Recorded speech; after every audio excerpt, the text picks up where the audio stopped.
Hello everyone, welcome to my YouTube channel special academy. आप सभी का हमारे इस चैनल पर स्वागत है। तो जैसा कि आप सभी को पता है कि हम HPLT कमीशन की तैयारी कर रहे हैं और 4 वीडियोस हमारी आ चुकी है और ये हमारी 5वीं वीडियो है। तो देखिए, जो हमारी 4 वीडियो थी उसमें जो हमने क्वेश्चन किए थे उनको आज हम यहाँ पर रिवीजन के तौर पर डिस्कस करेंगे। तो सबसे पहले आज का प्रश्न आपके लिए कि आदिकाल नाम किस विद्वान के द्वारा दिया गया है। तो देखिए, ऑप्शन यहाँ पर दिए गए हैं और आपको बताना है कि इनमें से सही ऑप्शन क्या है। तो देखिए, हजारी प्रसाद द्विवेदी, आचार्य रामचंद्र शुक्ल, डॉक्टर नागेंद्र या फिर रमाशंकर शुक्ल रसाल। आपको कमेंट में बताना है कि आदिकाल नाम किस विद्वान के द्वारा दिया गया है। तो बढ़ते हैं हमारे टॉपिक की तरफ। तो देखिए, सबसे पहले हमारे पास क्वेश्चन है, आदिकाल नाम किस विद्वान ने दिया है। तो यही क्वेश्चन मैंने आपसे पूछा भी है। तो देखिए, इसका जो सही आंसर आएगा वो आएगा ऑप्शन नंबर यहाँ पर सी, हजारी प्रसाद द्विवेदी। नेक्स्ट है, आदिकाल का प्रथम कवि कौन है। तो आदिकाल का जो प्रथम कवि है वो है ऑप्शन नंबर ए, सरहपाद।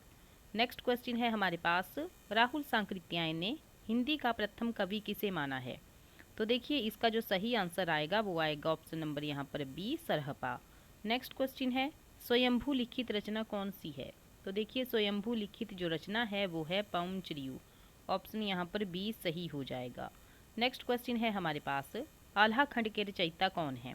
तो देखिए, आल्हा खंड के जो रचयिता हैं वो हैं जगनीक। नेक्स्ट है, पाहुड़ दोहा ग्रंथ की रचना किसने की। तो इसका सही जो आंसर आएगा वो आएगा ऑप्शन नंबर सी, यहाँ पर राम सिंह के द्वारा।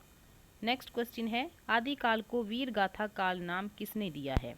तो देखिए, वीर गाथा काल नाम जो दिया है वो दिया है आचार्य रामचंद्र शुक्ल जी के द्वारा। और आदिकाल नाम किसने दिया है, तो हजारी प्रसाद द्विवेदी जी के द्वारा। नेक्स्ट क्वेश्चन है, 11वीं सदी में राम सिंह की दोहा काव्य परंपरा में आने वाली कृति का नाम क्या है। तो ऑप्शन यहाँ पर डी सही हो जाएगा, पाहुड़ दोहा।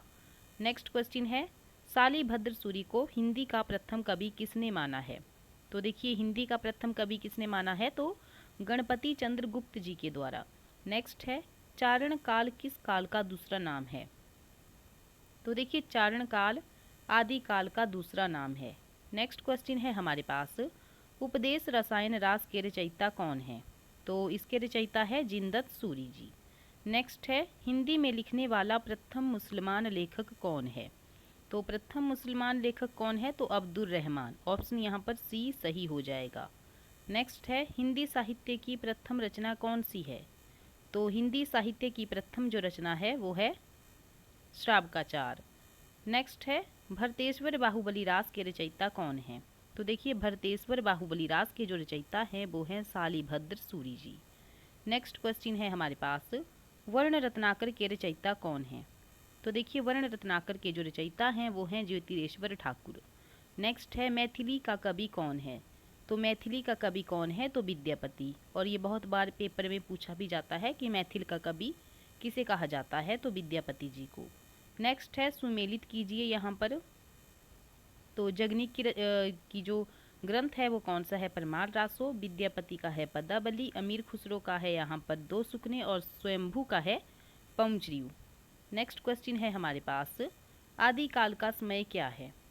तो ऑप्शन यहाँ पर ए सही हो जाएगा, 743 ईस्वी से 1343 ईस्वी तक। नेक्स्ट है, आदिकाल को संक्रमण काल की संज्ञा किसने दी। तो संक्रमण काल की संज्ञा किसने दी, राम खेलावन पांडे के द्वारा। ऑप्शन यहाँ पर ए सही हो जाएगा। नेक्स्ट है, श्रावकाचार के रचयिता कौन है। तो देखिए, श्रावकाचार के जो रचयिता हैं वो हैं देवसेन। ऑप्शन यहाँ पर सी सही है। नेक्स्ट है, राउल बेल कृति किसकी है, कैसी कृति है ये। तो ये देखिए, चंपू काव्य है ये। नेक्स्ट है, हजारी प्रसाद द्विवेदी ने हिंदी का प्रथम कवि किसे माना है। तो हिंदी का प्रथम कवि किसने माना है, अब्दुल रहमान। नेक्स्ट है, ग्रियर्सन के अनुसार आदिकाल की अवधि क्या है। तो ऑप्शन यहाँ पर सी सही हो जाएगा, 700 ईस्वी से 1400 ईस्वी तक। नेक्स्ट क्वेश्चन है, डॉक्टर राम कुमार वर्मा ने संधि काल के अंतर्गत किस साहित्य का विवेचन किया है। तो देखिए, ये जो विवेचन किया है ये किया है सिद्ध और जैन साहित्य का। नेक्स्ट क्वेश्चन है हमारे पास, किस विद्वान ने अपने इतिहास ग्रंथ में अपभ्रंश साहित्य को हिंदी साहित्य से अलग मानकर उसे पूर्व पीठिका के रूप में सम्मिलित किया है। तो इसका जो सही आंसर आएगा वो आएगा ऑप्शन नंबर यहाँ पर बी, आचार्य रामचंद्र शुक्ल जी के द्वारा। नेक्स्ट क्वेश्चन है यहाँ पर, निम्न रचनाओं को काल क्रमानुसार व्यवस्थित कीजिए। तो देखिए सबसे पहले यहाँ पर आएगी कुवल्यमाला, राउलवेल, उक्ति व्यक्ति प्रकरण और कीर्तिलता। ऑप्शन यहाँ पर बी सही हो जाएगा। नेक्स्ट है, सिद्धों की साधना में शून्य का पूरक तत्व क्या है। तो इसका जो सही आंसर आएगा वो आएगा ऑप्शन नंबर यहाँ पर डी, ज्ञान। नेक्स्ट है, आदिकाल को बीज वपन काल नाम किसने दिया। तो बीज वपन काल नाम किसने दिया, महावीर प्रसाद द्विवेदी जी के द्वारा। नेक्स्ट है, आत्मबोध किसकी रचना है। तो देखिए आत्मबोध किसकी रचना है, ऑप्शन यहाँ पर ए सही है, गोरखनाथ। नेक्स्ट क्वेश्चन है, उस समय जैसे गाथा कहने से प्राकृत का बोध होता था, वैसे ही दोहा कहने से अपभ्रंश या प्रचलित काव्य भाषा का पद्य समझा जाता था। ये कथन किस विद्वान का है। तो देखिए ये जो कथन है ये है आचार्य रामचंद्र शुक्ल जी का। नेक्स्ट क्वेश्चन है, विद्यापति ने कीर्तिलता की रचना किस भाषा में की है। तो ये की है अबहट में। नेक्स्ट है हमारे पास, किस ग्रंथ से बनारस और आसपास के संस्कृति और भाषा आदि पर अच्छा प्रकाश पड़ता है और उस युग के काव्य रूपों के संबंध में भी थोड़ी बहुत जानकारी मिलती है। तो ऑप्शन यहाँ पर ए सही हो जाएगा, उक्ति व्यक्ति प्रकरण। नेक्स्ट क्वेश्चन है, सबसे पहले चौपाई और दोहों की परंपरा का प्रयोग किसने किया। तो देखिए क्वेश्चन इंपॉर्टेंट है और इसका जो सही आंसर आएगा वो आएगा ऑप्शन नंबर यहाँ पर बी, स्वयंभू। नेक्स्ट है, डॉक्टर हजारी प्रसाद द्विवेदी ने रासो शब्द की उत्पत्ति किससे मानी है। तो ये मानी है रासक से। नेक्स्ट क्वेश्चन है हमारे पास, किस रासो ग्रंथ के अध्याय या खंडों का विभाजन समय के रूप में किया गया है। तो इसका जो सही आंसर आएगा वो आएगा ऑप्शन यहाँ पर डी सही हो जाएगा, पृथ्वीराज रासो। नेक्स्ट है, बौद्ध गान ओ दोहा किनकी रचनाओं का संग्रह ग्रंथ है। तो इसका सही आंसर है हमारे पास सिद्धों की। नेक्स्ट है, आदिकाल में किस कवि को अभिमान मेरु की संज्ञा दी गई है। तो ऑप्शन यहाँ पर बी सही हो जाएगा, पुष्पदंत को। नेक्स्ट है, भविष्यत कहा के रचनाकार कौन हैं। तो देखिए भविष्यत कहा के जो रचनाकार हैं वो हैं धनपाल जी। नेक्स्ट क्वेश्चन है, संदेश रासक की रचना विधा क्या है। तो इसकी जो रचना विधा है वो है खंड काव्य। नेक्स्ट क्वेश्चन है, कृष्ण की रासलीला की परंपरा जो भक्ति काल में प्रसिद्ध हुई उसकी शुरुआत किस ग्रंथ से होती है। तो ये जो शुरुआत होती है ये होती है उपदेश रसायन रास से। नेक्स्ट है, सिद्धों की भाषा को संध्या भाषा नाम किसने दिया है। तो ये दिया है मुनिदत्त तथा अद्वै वज्र ने। नेक्स्ट क्वेश्चन है हमारे पास, नागरी परिचारिणी सभा द्वारा प्रकाशित पृथ्वीराज रासो के बृहद संस्करण में कितने समय या खंड हैं। तो ये हैं 69, 69। नेक्स्ट है, हिंदी का प्रथम महाकाव्यकार चंद्रवरदाई किस राजा के आश्रित थे। तो देखिए ये थे पृथ्वीराज चौहान के। नेक्स्ट क्वेश्चन है, मेघदूत और संदेश रासक की संदेश परंपरा किस ग्रंथ में मिलती है। तो ये मिलती है बीसल देव रासो में। नेक्स्ट है, विद्यापति ने कीर्तिलता की रचना किस संवाद के रूप में की है। तो देखिए ये जो की है ये की है भृंग भृंगी संवाद के रूप में। नेक्स्ट क्वेश्चन है हमारे पास, सिद्ध साहित्य के विषय में कौन सा कथन सत्य नहीं है। तो हमें बताना है कि कौन सा कथन यहाँ पर सत्य नहीं है। तो सिद्ध साहित्य का प्रणयन पिंगल भाषा में हुआ है। बाकी ए, बी और सी यहाँ पर सही हैं। नेक्स्ट क्वेश्चन है हमारे पास, अपभ्रंश प्रभावित हिंदी रचना कौन सी है। तो ये है भरतेश्वर बाहुबली रास। नेक्स्ट है, चारण साहित्य किस साहित्य का दूसरा नाम है। तो ये है रासो साहित्य का। नेक्स्ट क्वेश्चन है, कौल ज्ञान निर्णय के रचनाकार कौन है। तो देखिए इसका जो सही आंसर आएगा वो आएगा मत्स्येंद्र नाथ। नेक्स्ट है, मत्स्येंद्र नाथ के पूजा या उपासना का क्या नाम था। तो ये था पिपलीस देव। ऑप्शन यहाँ पर बी सही हो जाएगा। नेक्स्ट क्वेश्चन है, देसिल बैना सब जन मिठा ते तैसन जपियो अबहट्टा। ये जो पंक्तियाँ हैं ये किसकी हैं। तो देखिए ये जो पंक्तियाँ हैं ये हैं विद्यापति जी की। नेक्स्ट क्वेश्चन है हमारे पास, 10वीं से 14वीं शताब्दी का समय जिसे हिंदी का आदिकाल कहते हैं, भाषा की दृष्टि से अपभ्रंश का ही ये एक बढ़ाव है। ये कथन किस विद्वान का है। तो देखिए ऑप्शन यहाँ पर ए सही हो जाएगा, हजारी प्रसाद द्विवेदी जी। नेक्स्ट क्वेश्चन है हमारे पास, किस विद्वान ने पुष्य को हिंदी का प्रथम कवि माना है? तो ये माना है ग्रियर्सन और शिव सिंह सेगर के द्वारा। नेक्स्ट है, राम कुमार वर्मा के अनुसार आदिकाल में हिंदी का प्रथम कवि कौन है? तो हिंदी का प्रथम आदिकाल में हिंदी का जो प्रथम कवि है वो है स्वयंभू। नेक्स्ट क्वेश्चन है, कवि सरहपा का समय राहुल सांकृत्यायन ने क्या निश्चित किया है? तो 769 ईस्वी का समय निश्चित किया है। नेक्स्ट है, अपभ्रंश का वाल्मीकि किसे कहा जाता है? तो अपभ्रंश का वाल्मीकि किसे कहा जाता है? तो स्वयंभू जी को। नेक्स्ट क्वेश्चन है, किस सिद्ध कवि की रचनाओं में रहस्य भावना की प्रधानता है? तो देखिए ये जो प्रधानता है ये है लुइपा की रचनाओं में। नेक्स्ट है, नाद न बिंदु न रवि न शशि मंडल, ये जो काव्य पंक्तियां हैं ये किस कवि की हैं? तो ये जो काव्य पंक्तियां हैं ये है सरहपा की। नेक्स्ट है, बहुत कठिन है डगर पनघट की, कैसे मैं घर लाऊं मधवा से मटकी, पनिया भरन को जो मैं गई थी, दौड़ झपट मोरी मटकी पटकी, ये जो काव्य पंक्तियां हैं ये किस रचनाकार की हैं? तो देखिए ये हैं अमीर खुसरो जी की। नेक्स्ट है, हिंदी मुक्तक काव्य परंपरा का सबसे प्रिय छंद जो आदिकालीन साहित्य की देन है वह कौन सा है? तो वह है दोहा।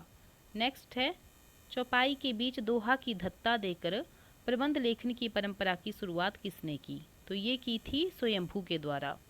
नेक्स्ट क्वेश्चन है, भोला शंकर व्यास ने किस कवि की तुलना माघ से करना उचित समझा है? तो ये समझा है पुष्पदंत जी के द्वारा। नेक्स्ट है हमारे पास, पाहुड़ दोहा का अर्थ क्या है? तो ये है दोहों का उपहार। ऑप्शन यहाँ पर सी सही हो जाएगा। नेक्स्ट क्वेश्चन है, सिद्धों की संख्या राहुल सांकृत्यायन ने कितनी मानी है?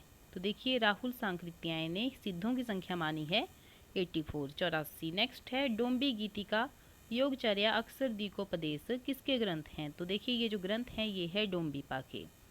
नेक्स्ट है, क्रातरवर्त पंच बिडाल चंचल चिये पैठो काल, ये जो पंक्ति है इसके लेखक कौन हैं? तो देखिए इसके लेखक हैं लुइपा। नेक्स्ट है, अपभ्रंश भाषा में दव सहा प्यास काव्य ग्रंथ की रचना करने वाला कवि कौन है?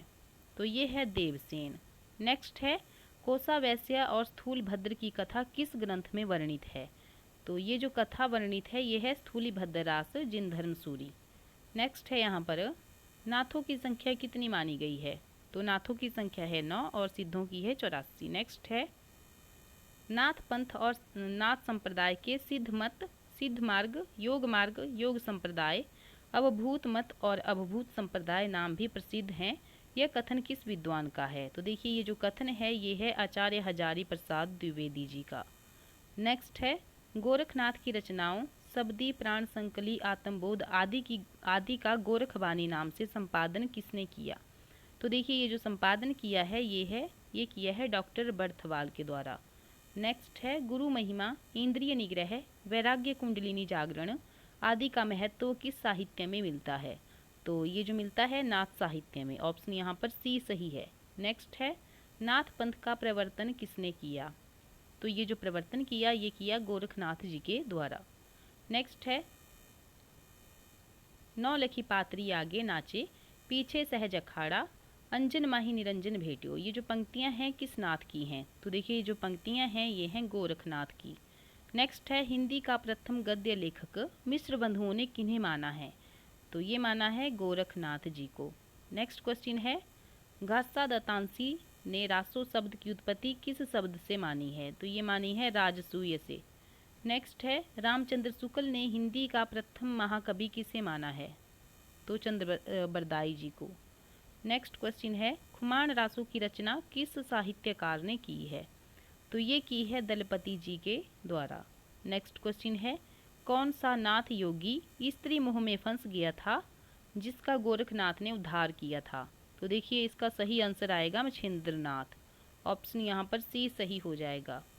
नेक्स्ट है, नाथों की सबसे बड़ी कमजोरी उनका रूखापन तथा गृहस्थ के प्रति अनादर भाव है, ये कथन किस आलोचक का है? तो देखिए ये जो कथन है ये है हजारी प्रसाद द्विवेदी जी का।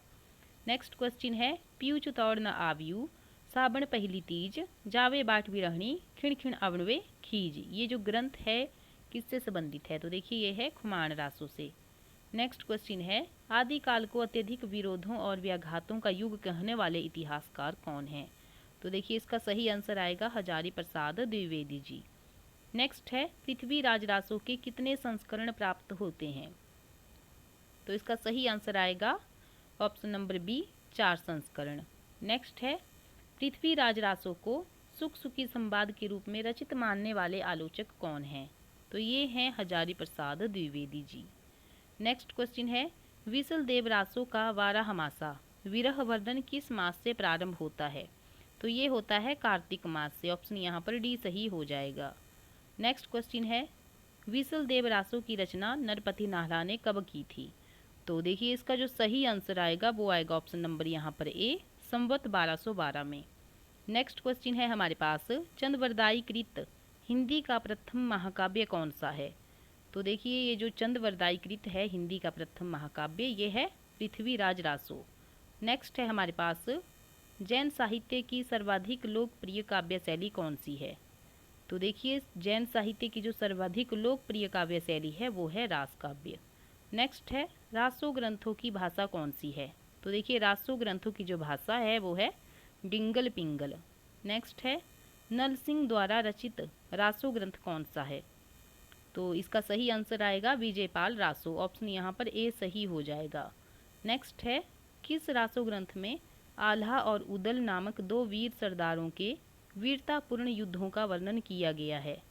तो इसका जो सही आंसर आएगा वो आएगा ऑप्शन नंबर बी, यहाँ पर परमाल रासो, जिसको हम आल्हा खंड भी कहते हैं। नेक्स्ट है, परमाल रासो का प्रकाशन चार्ल्स इलियट ने कब करवाया था? तो ये करवाया था 1865 में। नेक्स्ट है यहाँ पर, आल्हा का गायन किस ऋतु में किया जाता है? तो ये किया जाता है बरसात ऋतु में। नेक्स्ट है, आल्हा खंड के रचयिता जगनीक किस राजा के आश्रित थे?